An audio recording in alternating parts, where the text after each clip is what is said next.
धन्यवाद सर ने जैसा हमसे वादा किया था 2 मिनट देने का।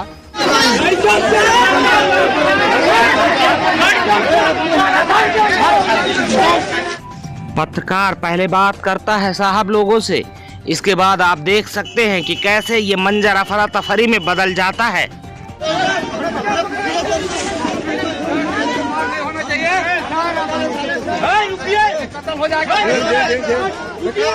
इस मामले में एसडीएम साहब का कहना है कि ये युवक दारू पीकर आया हुआ था और महिलाओं से छेड़छाड़ कर रहा था, लेकिन आप खुद देखिए, क्या आपको लग रहा है कि ये नशे के हालत में युवक साहब लोगों से बात कर रहा है? यहाँ पर सर ने जन सुनवाई की है, यहाँ की लोकल समस्याओं को सर ने सुना है और उसको निराकरण करने का उन्होंने प्रयास किया हुआ है। आप जो यहाँ पे धरना कितने दिनों से दिए हुए हैं एक बार बताइए हमारे माइक कैमरा पर फिर से। यहाँ धरना हम लोगों का 31 दिसंबर से चालू है और आज 19 जनवरी हो गया है और 17 जनवरी से हम लोगों का भूख हड़ताल। सर आज यहाँ पे आए हुए थे, तो ये बताइए आप क्लियर कट कि जो आप यहाँ पे धरना जिस लिए रखे हुए हैं उसका निराकरण सर ने किया या नहीं किया? बगल में खड़े एसडीएम साहब को ये सवाल इतना चुभता है कि एसडीएम साहब सीधे हाथापाई पर उतर आते हैं। इन साहब लोगों द्वारा बताया गया कि महिलाओं से छेड़छाड़ कर रहा था, पुलिसकर्मी जो कि महिला पुलिसकर्मी थी उनसे छेड़छाड़ कर रहा था, इसलिए इसके ऊपर कानूनी कार्यवाही भी की गई है। लेकिन आपको वीडियो में दिख सकता है कि किस तरह से साहब लोग खुद धक्का मुक्की कर रहे हैं उस युवक पत्रकार के साथ। ना तो कोई महिला सामने दिख रही है और ना ही कोई अभद्र टिप्पणियां दिख रही हैं। अगर आपकी भावनाओं को लगा हो तो सॉरी उसके लिए, लेकिन प्लीज सर, प्लीज सर। आपको बताते चले कि चितरंगी क्षेत्र के डाला गांव में कुछ ग्रामीण अपनी मांगों को लेकर धरना प्रदर्शन कर रहे थे और इन ग्रामीणों के मांगों को सुनने, इनके मांगों को पूरा करने के लिए उपखंड अधिकारी नीलेश शर्मा भी क्षेत्र में गए थे। लेकिन ये उपखंड अधिकारी ग्रामीण जनों की समस्याओं को छोड़ पत्रकार को देखिए किस तरह से कॉलर पकड़ के सभा से बाहर निकालते हैं, मात्र इसलिए कि उसके सवालों का जवाब नहीं था एसडीएम साहब के पास। लेकिन प्लीज सर, प्लीज ऐसा सर। ये एसडीएम साहब उस पत्रकार को बाहर निकालते हैं, लेकिन एसडीएम के साथ मौजूद लोग उस युवक की पिटाई भी कर देते हैं।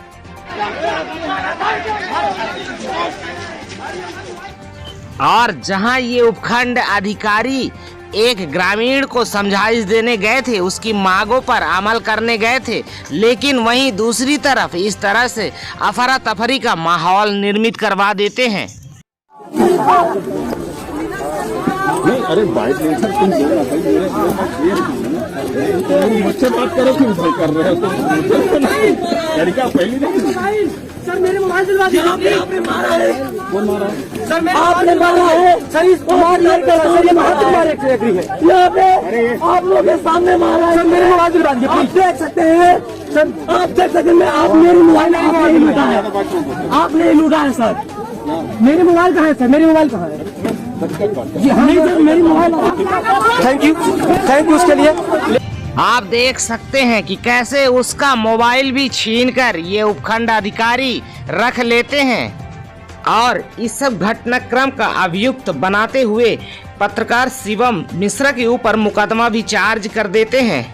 कल हमने एसडीएम साहब से फोन के माध्यम से यह जानना चाहा कि आपके साथ क्या घटना हुई है, तब एसडीएम साहब ने बताया कि अरे वो तो युवक दारू पीकर आया था और पहले से ही हम लोगों के ऊपर हमला करने के फिराक में था। लेकिन हमारा सवाल इस सिस्टम से है कि कब तक इस तरह के एक उपखंड अधिकारी समाज में इस तरह के बर्ताव करते रहेंगे, जिससे कि एक जनमानस में आक्रोश का माहौल, भय का माहौल बनता है। और आपको बता दें कि ये उपखंड अधिकारी उसी अभियुक्त को, उसी पत्रकार को मेन अभियुक्त बनाते हैं, दोषी बनाते हैं और उसके ऊपर धाराएं चार्ज करते हैं। लेकिन एक तरह से देखा जाए तो क्या ताली एक हाथ से बजती है? जिस तरह से पत्रकार के ऊपर कार्यवाही हुई है उसी तरह से इन एसडीएम महोदय पर भी कार्यवाही होना चाहिए, क्योंकि इस तरह से कोई भी अधिकारी समाज में इस तरह का अपकृत्य करता है तो समाज का भरोसा प्रशासन से उठता जाएगा। यह बर्ताव एक एसडीएम को शोभनीय नहीं देता। जो बर्ताव अभी आपने देखा, अगर इन एसडीएम महोदय को पनिशमेंट नहीं दिया गया तो इसी तरह के आए दिन घटनाएं आपके सामने होती रहेंगी कि एक युवक जो अपना काम कर रहा है इस बेरोजगारी के दौर में, उसका मोबाइल छीन के उसके साथ मारपीट किया जाता है और उसी के ऊपर धाराएं भी चार्ज कर दी जाती हैं, मात्र इसलिए कि वो कुछ कड़वे सवाल एसडीएम साहब से पूछ लिए थे। उस संबंध में चर्चा नहीं हुआ है उस संबंध में चर्चा नहीं हुआ है। और